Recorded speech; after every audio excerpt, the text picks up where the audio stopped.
You're listening to the Loyalty Minute, the show that helps you build better customer loyalty and more valuable user engagement. With your host, Rob Gallo. Welcome, loyal listeners, to another episode of the Loyalty Minute. I'm your host, Rob Gallo, and today I'm super eager and excited to chat with Marc Berman. He's the CEO and Managing Director of the Mallett Group. The Mallett Group is a 23-year-old boutique loyalty and relationship marketing consultancy.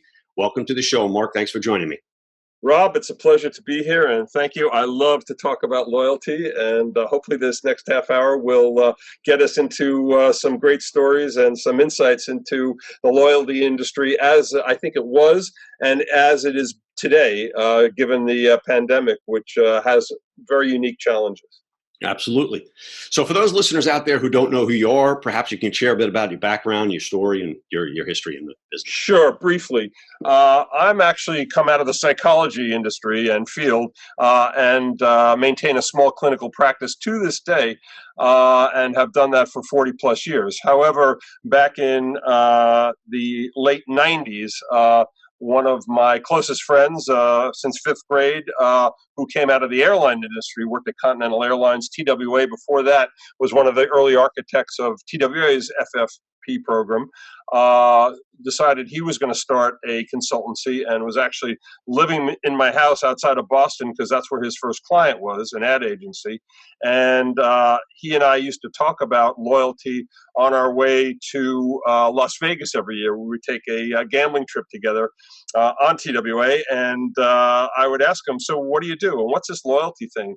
And it was the early days of loyalty and relationship marketing and the first, one of the first frequent flyer programs. So we would, and it just caught my interest, and I started reading about it and understanding how important loyalty could become. And in those days, it was, triple miles and all sorts of incentives that could never be afforded today. In fits and starts, it went in various directions, but got to learn the industry. And when Joe Mimano started the Mallett Group, he said, hey, why don't you help me grow this thing? So I cut back on my clinical work, and we ran a very successful boutique loyalty and relationship marketing company it's now 23 years old. And we're calling it Mallett 3.0 because Joe is retired and gone through a couple of iterations and just brought on two new partners, Steve Sickle, who Steve comes out of Intercontinental Hotels Group, where he ran all of their loyalty for 13 years, and Lars Holmquist, who has worked for various loyalty agencies around the world, including Collinson, LoyLogic, and TSYS. So we are forging ahead with the Mallett Group and are glad to be here today so I can talk to you about loyalty and how I see it and how it feels to me. Perfect. Well, it's not really me. I mean, I love to hear the stories, Marc, don't get me wrong, but we do this for our listeners. So our listeners are a group of people who are in the marketing space, loyalty space. We have CEOs, CFOs, VPs of marketing, runs the gamut. So the idea is to create insights that they could use in their own businesses from experiences that you've had in the past that might shed light on some new ways to do things, or even better yet, some ways not to do things. Sometimes that's more important to learn what not to do than what to do. So the first question that I ask every guest is, what does loyalty mean to you, Marc Berman, as a customer, as a client of any organization? How do you think about loyalty? Well, I think about loyalty, I feel about loyalty that you have to make me feel loyal to you. And sometimes that's a very hard thing because it doesn't feel very personal. It, it's about how much money is in my wallet and how much frequency I have. But it can be the small things that really make a difference and bond you to a loyalty program or a brand. But loyalty to me means making me feel like there's something aspirational that I can attain and value, be it with me or with my wife, or it can mean that I feel like I'm rewarded and appreciated, and not only in points and miles, but appreciated more in an emotional sense of who I am. Let me give you an example. my wife and I were standing to board a United flight out of Boston. This is probably 4 years ago, and she happened to have the same status as me because of how many millions of miles I've flown through the years. And we were waiting at the gate, and they said, "Ann Berman, will you please come forward?" Or who, she raised her hand, and the gate agent handed her a birthday card because they knew it was her birthday. And obviously they got it through some profile and some database, but that made a difference. It was a simple thing like that. And we just shook our heads and say, well, happy birthday. And, that those kinds of small gestures can go a lot further than the larger grand gestures, I think, in my opinion. I love it. I love it, especially in that context with a story that it says it all, that they really obviously know who you are. And it's an easy thing to do. Right? So a company as big as United can get that right. A little smaller, medium-sized company has to be thinking about it, especially with all the data that's available. That is correct. And you need to capitalize on that. So let me ask you this on the flip side.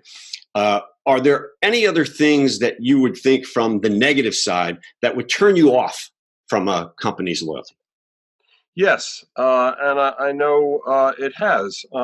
Making programs so complex that even people in the loyalty business have a hard time understanding them. And I understand why there's complexities and, miles have been converted into revenue generation. And I understand that. And I get the financials behind the reasoning for that. And they're well-founded, I think. But I think the over complexity of the loyalty industry makes people scratch their heads. And they just at some point say, you know what, it's not worth it. I'm just going to go buy a ticket on a low-cost carrier and just get on board and not even think about it. Mm-hmm. And that could be generational as I get older and I have less tolerance for, getting into the minutia of it all. But, and I think the millennials are definitely the target audience now to get them on board aircraft and get heads in beds, butts in seats.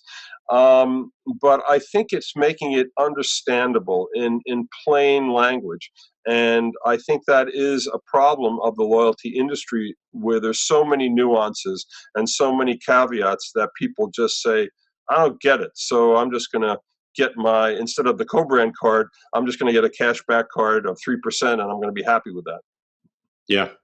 I agree. I mean, unless they send you a slide rule and a protractor to kind of figure out how these points work, you throw your hands in the air and you think they got to make it simple. Simple is the way of the future. It's KISS, keep it simple, stupid. I think they say that in Alcoholics Anonymous, and I think that is a driving factor. Keep it simple, stupid. Yeah.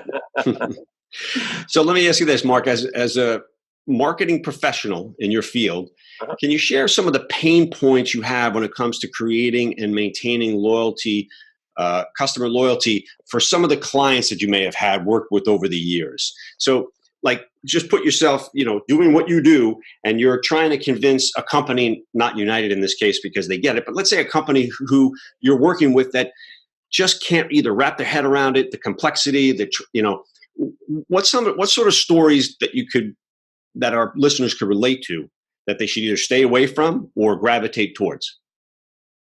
Well, I think you try and really look at the audience you're trying to address. And I can give you a story of a project we did for Intercontinental Hotels many years ago. It was called Flights Anywhere. And this was trying to address, in those days, their limited brand set, where it was Holiday Inn and Holiday Inn Express and Crowne Plaza. Holiday Inn Express was just blossoming at that point, and Intercontinental Hotels, but they really didn't have a lot of mid-tier. That Crowne Plaza was in those days mid-tier, probably still is, but they were struggling to put people into resort hotels, resort places. They didn't have a lot of properties there.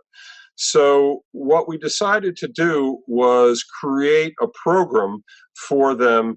And the first iteration, I said it was Flights Anywhere, but the first iteration was actually Hotels Anywhere. And it was a revolutionary idea and I think this is back in 2006, believe it or not, where you could take your, in those days, Priority Club points and convert them and stay in a Hyatt or a Marriott or a Hilton. And, we did all this research and said, and the Owners Association, you're going to drive people away from our brand. What are you, crazy? And what our research showed in our focus groups, et cetera, was that it made people more engaged with the program, because they said, you know what, I can go to Hawaii or Las Vegas and stay in the hotel that I want to. Now, naturally, the redemption value was never as good as it was within an IHG property, but it drove that kind of engagement and gave a great marketing point for the brand to say, we will put you where you want to be, even if it's in a competitor's hotel. And then we expanded it out to Flights Anywhere, redeem your points for flights, et cetera, and it worked. And it actually won at the Freddie Awards. It won them Hotel Program of the Year for hospitality that year. It was something we were all proud of, but the story was giving people what they want. And I think that no matter if you're a large brand or a small brand, at this point, you really need to give people what they want. That motivates them and that resonates with them in a meaningful way, and they remember that too. Mm. So, is that plan still in place? I believe some of it is. I don't know if all of it is. The program has evolved since then, so I think that they have modified it at this point in time. But that was more of recent ilk than it lived for many, many years. As one of their marketing programs. Yeah, so sometimes you're right. You need to be counterintuitive. You would think I need to just get people in my store by shopping at my store to come back in my store and create that loop. But right. You probably only have 5% of someone's overall wallet, because they're going to be right. able to spend everywhere else. What if Correct. you could have them earn with you, burn elsewhere, but then come back to you to earn more? Right. Well, you create that loop. That is exactly right, Rob. And that's what we're seeing in the industry with another company that we've worked with and are working with called Engage. And what Engage does is allows people with loyalty program currency, be it in the travel space or in the financial service space, to use any currency they want for Amazon. And expanding out there in different ways to use your points.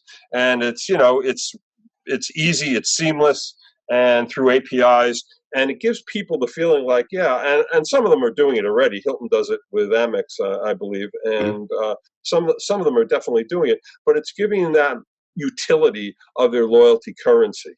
And making them feel like, I can get, anything I want from Amazon using my points from XYZ. And I think that really makes a difference for people. And I think that is the growing pathway to further engagement, is that utility. What about on the flip side?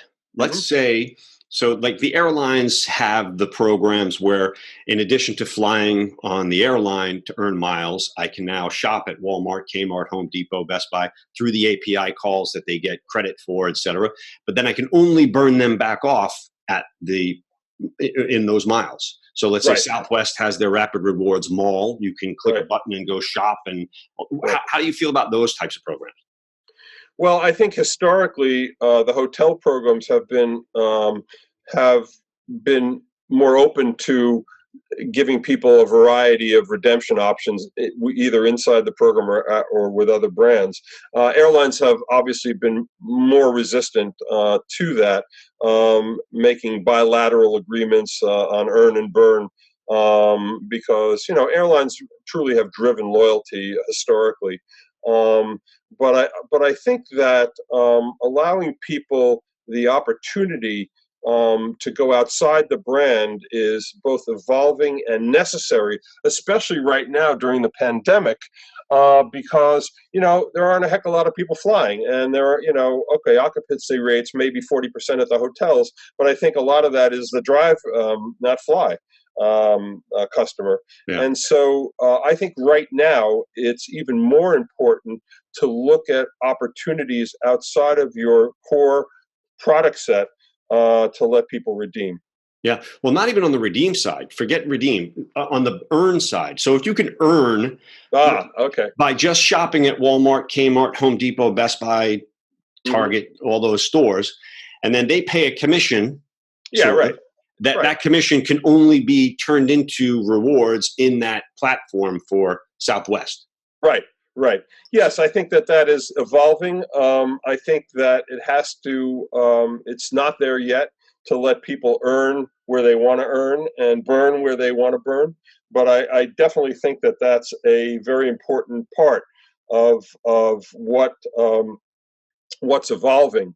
And one example of that, I think, is I do a lot of work in the co-brand space, and there's this debate: is the traditional co-brand credit cards of the hotels and the airlines versus what the Chase, is putting in the marketplace, and what Citi is putting in the marketplace, and their own house products, if you want to call them that, of their credit cards. And I think the financial service companies are really are leading that, because they say, yeah, you can earn our currency, thank you points or Chase reward points anywhere you want, and we're going to not only let you redeem for what you want wherever you want it, be it your mitigate your bill, your monthly statement, or on travel, or on merchandise.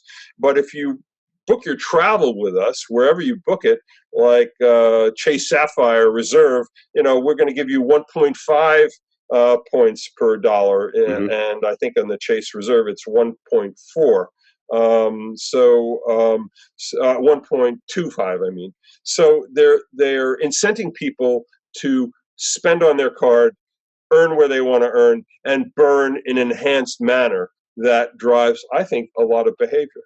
Yeah, I agree. It's an economy in and of itself. I mean, if you've seen, obviously, recently in the news about, I think it was either American Airlines or Delta put up $6 billion in their rewards currency for bailout money. So that's how much money is in the rewards programs that these airlines have. It's mind-boggling. Well, one of the debates has been, when I've run some of the co-brand credit card conferences for AI Airline Information, we had Joe DiNardi from Stifel Investments, and his argument has always been, and he's a really thoughtful man and steeped in the industry, and he values the loyalty programs as more than the underlying airlines themselves. And he always made the case that they should be broken off, and as investment bankers will think about, break it off and make that an investment in itself.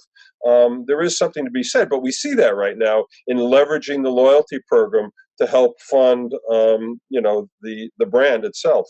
And the loyalty programs, born in 1981 at American, and quickly United followed, that they are the best marketing vehicle that has ever been invented, in my opinion, and I don't think I'm the only one that thinks that.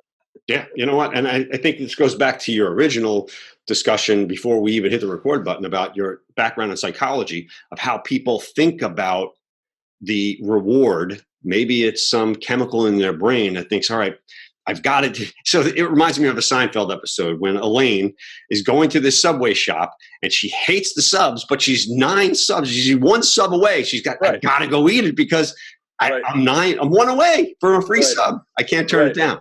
Right.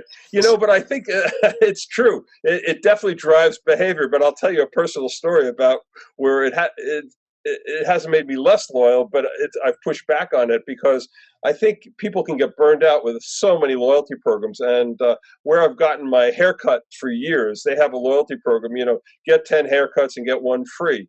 And but they want my telephone number. They want to market to me, and I say to them jokingly, only myself, they say, no, I really don't believe in loyalty programs, and so I don't. And I've never joined it because how often do you get your hair cut? And okay, maybe once every year and a half, or a year, I'll get a free haircut, and for the $25 or whatever it costs me, it's just not it. So I think there's a saturation point. At least for me, it has been like, okay, enough already. I can't go into every store and every shop and have my punch card, showing, and then you go, where is it and what is it?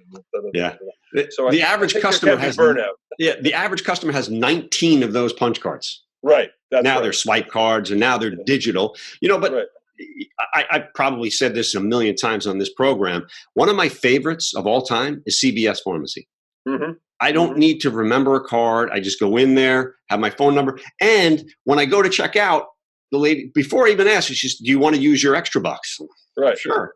You get $5 off this, $7 off that, and this is great. Right. So simple, easy, don't have to think about it. I have one thing to add about CVS because I am a customer of theirs and have been, and I would just get annoyed though when you would go to checkout and this stream of coupons would flow out, and finally I realized you could stop that from happening. And it was $2. You'd have to read it, and sometimes it drove me to go back, but sometimes I sort of said, I can't read all these coupons anymore. So I like the simple approaches. Would you like to use your loyalty bucks? Or when ExxonMobil, I go to fill up my car now, and I have the app on my phone, and I fill up, and it's much less touchless these days, which works. But it says, would you like to use your $2.34 for this fill up? And I say, yeah, sure, why not? Yeah, right. And no problem. And that definitely makes me a loyal mobile customer.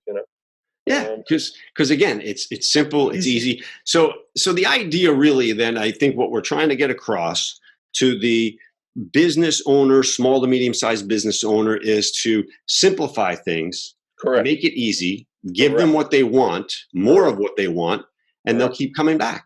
That's correct. Make it understandable.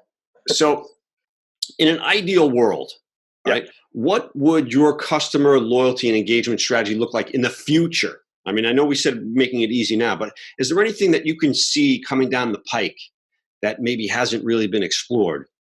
Good question. Yeah, I see. Yes, I see more personalization.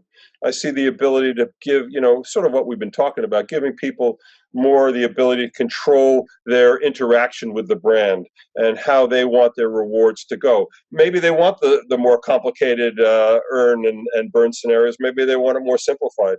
So it's really giving people the power and control of how they interact with the brand and make it in a meaningful way. And I think that there are going to be ways to do that that will be coming,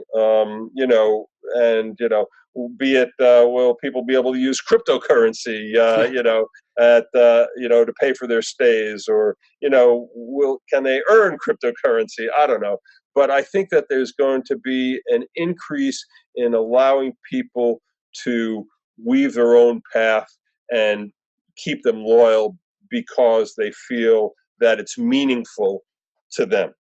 And that is the most important thing, I think, is to make it meaningful. Yeah. So you mentioned being able to earn everywhere, burn everywhere. And obviously you're familiar with Plenty, but I would love to see a case study between what happened with Plenty and what is currently happening with Nectar. So Nectar in the UK seems to be doing very well. Yep. Plenty replicated the model. I have my own thesis on the reason that it didn't work in the US, at least sort of. I just think that it became confusing. So I could earn from all these places and I can burn at all these places, but it just didn't create that one brand sense of feeling. Like you mentioned ExxonMobil, who was one of the flagship properties in there, as well was Macy's, Rite Aid, things like that, one in each category. Right. But I think it became convoluted, but I'd be interested to see how it does work in Nectar. I'm not familiar with Nectar's platform to say, but it would be an interesting case study. Well, I think Nectar. My wife lived in London a few years ago to go back to graduate school, so I spent a lot of time in London, and I was playing around with Nectar a little bit, and I think it is pretty prolific and has penetrated the market space. But I do have more of a theory about why coalition programs haven't worked here in the United States. You know. Plenty tried it and did not do well. Amy has tried it a couple of times and it did not work. The reason I think, and it works in Canada, obviously, and the reason it hasn't worked here in the United States is because we're too diverse a population. We don't have a national fuel company. We don't have a national grocery company. We just can't cover the kind of geography, and our population is so large that we're too diverse. And I think it's really hard to pull in regions into a national program. Whether something regionally could work, that remains to be seen. But and I think people just tend to gravitate right now to what they know, and they know their airline loyalty program, they know their hotel, they know, and every supermarket has a loyalty. A lot of them are tied to gas rewards these days, which people love. Even when gas is so inexpensive, people love, me included, getting 25 cents off a gallon. You say, I just saved $5. I feel great about that. And fuel rewards, and we helped them launch years ago, and they're tied into Shell, and they have a co-brand credit card, and they've penetrated the marketplace. But then again, Shell is not every place in the United States, so it's not going to work everywhere. So I think coalition loyalty works in smaller populations, those with national presence of grocery and fuel. And in the United States, it's really hard to penetrate it. Yeah. Speaking of Shell and fuel rewards, they have a program as well, probably one of the only ones in the fuel industry where you could also shop at Walmart, Kmart, online, Best Buy, Home Depot, and earn Shell fuel rewards cash off your gas purchases. Yes, but again, it's done through the same networks that mostly everybody uses at the airlines and the hotels. It's definitely the way of the future, and I know they're doing pretty well with it.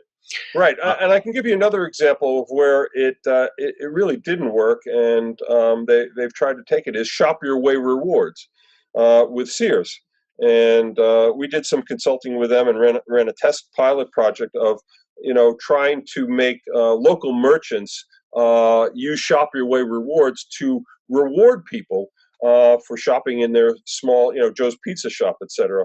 And we rolled out somewhere in Illinois, in a town. We had people on the street, going into stores, signing up merchants, et cetera, et cetera. And we were doing the bigger play at the headquarters with Shop Your Way to bring this to market in a major way, to make it a universal currency.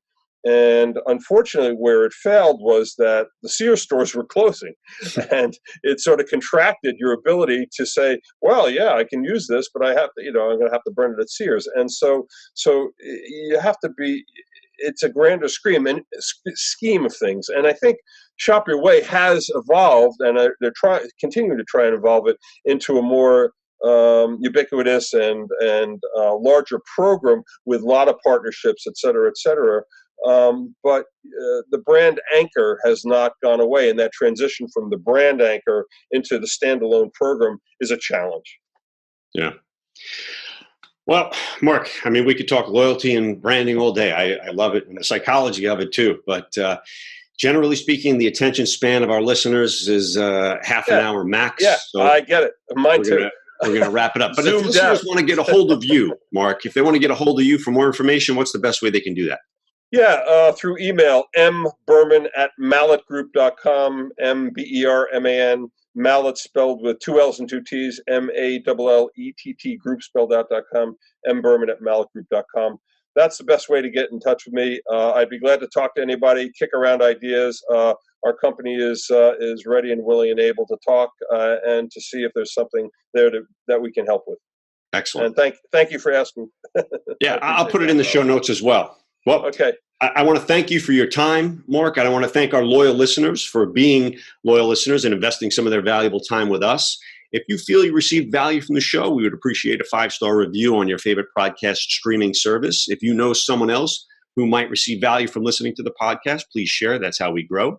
To reference this and other Loyalty Minute episodes, please visit theloyaltyminute.com. Enjoy. Thanks, Marc. Pleasure.